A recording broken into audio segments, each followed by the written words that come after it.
नमस्कार। मैं राकेश वर्मा आप सभी का स्वागत करता हूं आपके अपने परिवार एसएन गुरुकुल पर। बिहार में लगातार शिक्षकों की भर्ती चल रही है। पिछले 2 दशक का इतिहास यदि खंगाला जाए तो पूरे भारत में बिहार ही एक ऐसा राज्य है जहां पे सर्वाधिक शिक्षकों की भर्ती हुई है। कुछ भर्तियां निकाले गए जिसमें डोमिसाइल नीति लागू रहा, कुछ में लागू नहीं रहे। अर्थात कुछ में सिर्फ बिहारियों को ही अवसर दिया गया तो कुछ में दूसरे राज्यों को भी अवसर प्रदान किए गए।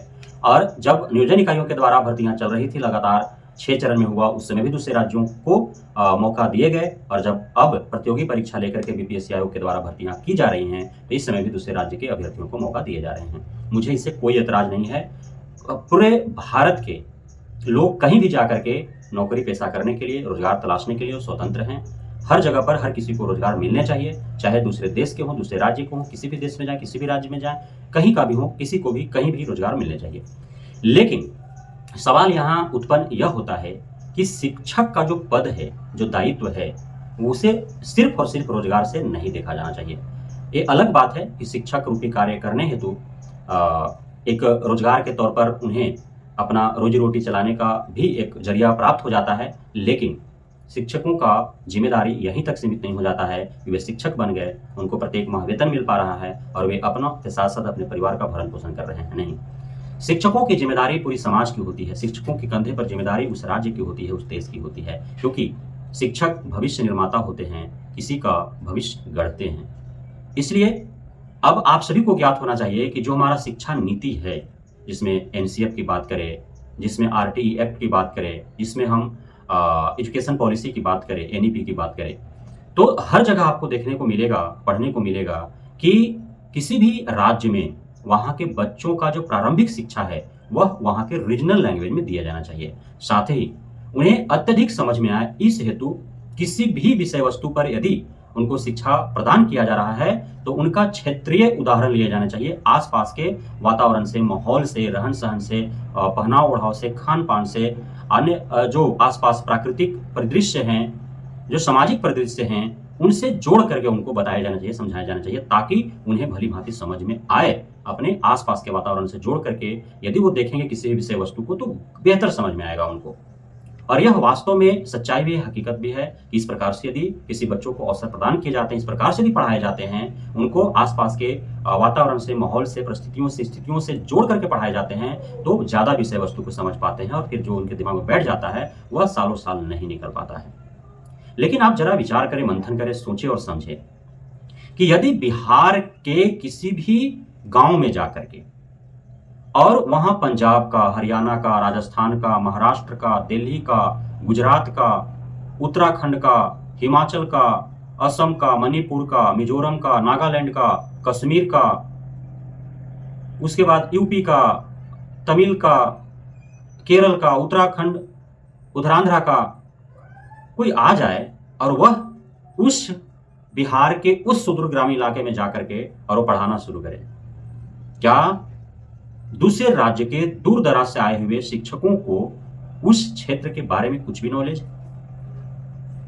यहां तक कि बहुत ऐसे शिक्षक बहाल हो चुके हैं जिनको यह भी पता नहीं है कि बिहार में जिला कितने हैं, बिहार में अनुमंडल कितने हैं, प्रमंडल कितने हैं, प्रखंड कितने हैं, बिहार का कौन सा क्षेत्र पहाड़ी है, कौन सा क्षेत्र जंगली है, कितने नदियां हैं, कौन कौन से प्रमुख नदियां हैं, यहाँ कितने प्रकार के भाषा बोले जाते हैं, कितनी प्रकार की बोलियां हैं, किस क्षेत्र में किस प्रकार के भाषा और बोली बोले जाते हैं, कुछ भी पर नहीं पता है उनको। तो कैसे वे उस गांव के बच्चों को वहां के वातावरण के साथ जोड़ करके वो पढ़ा लेगा?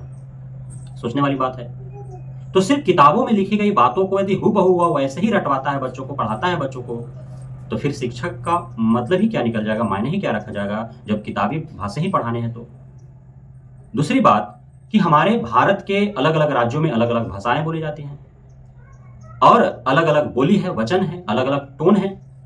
यदि सिर्फ काउंटिंग की बात किया जाए, आप 1 से 100 तक अलग अलग राज्यों के व्यक्तियों को खड़ा करके गिनवा लीजिए तो आपको पता चल पाएगा कि आप भी बड़े हो गए, बहुत समझदार हैं, ज्ञानी हैं, फिर भी आपको समझने में मुश्किल हो जाएगा। आप में से कितने शिक्षक ऐसे हैं जिनको हिंदी में गिनती लिखने आता होगा? हिंदी में तो बहुत कम लोग जान पाते हैं लिखना। बहुत लोगों को लिखा हुआ पुराना जो सन ईस्वी लिखा हुआ रहता है वो पढ़ नहीं पाते, समझ नहीं पाते हैं। कि क्या लिखा हुआ है।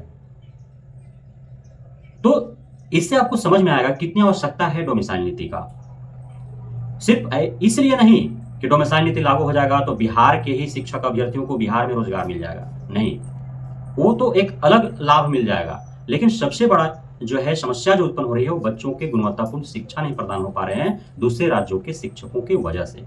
और सिर्फ मुझे यह बिहार के लिए चिंता नहीं है, पूरे भारतवर्ष में जहां भी शिक्षक भर्ती निकले कम से कम कक्षा प्रथम से 8वीं तक में वहीं के राज्य के शिक्षक अभ्यर्थियों को अवसर मिलने चाहिए, दूसरे राज्यों को नहीं।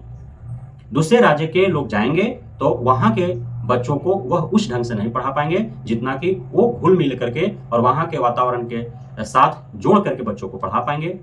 साथ ही जितना वहां के बच्चे वहीं के शिक्षकों के भाषा को समझ पाएंगे, बोली वचन को समझ पाएंगे, व्यवहार को, विचार को समझ पाएंगे, वे दूसरे राज्यों के शिक्षकों के बोली वचन, व्यवहार, विचार को नहीं समझ पाएंगे।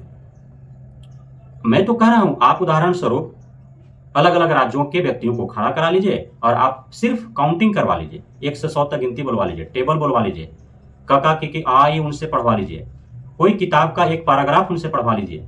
फिर आपको समझ में आएगा कि जब आपको इतना समस्या हो रहा है इनकी भाषाओं को समझने में, इनके टोन को समझने में, तो छोटे छोटे जो बच्चे हैं पहला, दूसरा, तीसरा, चौथा, पांचवा, छठा, सातवां, आठवां का, उनको कितना समस्या हो पा रहा होगा। सब ऊपर ऊपर बाउंस कर जा रहा है, उनका कुछ भी नहीं समझ में आ रहा है। तो हमारा शिक्षा कहाँ जा रहा है, हमारे बच्चों का भविष्य किस तरफ जा रहा है, कौन तय करेगा उनकी दशा और दिशा, कौन उन्हें गुणवत्तापूर्ण शिक्षा प्रदान करेगा, कौन उनको उस प्रकार पढ़ा पाएगा, समझा पाएगा जिस प्रकार वो समझना और पढ़ना चाहते हैं। तो इसलिए बच्चे और बच्चों के अभिभावक का यह मांग है, आप गांव गांव जाकर के पूछ लीजिए वो क्या चाहते हैं। और उनकी दलीलें ये नहीं है कि डोमिसाइल नीति लागू हो जाएगी तो यहाँ के लोगों को रोजगार मिलेगा। उनकी दलीलें ये है कि दूसरे राज्यों के शिक्षक आए हैं, अच्छे हैं वो, लेकिन उनका जो टोन है, जो उनकी जो बोली है, वो हमारे बच्चे समझ नहीं पा रहे हैं। बच्चों की मांग है कि उनको समझ में नहीं आ रहा है, और नहीं बच्चों की भाषा शिक्षक समझ में आ रहा है उनको कि बच्चा कह क्या रहा है।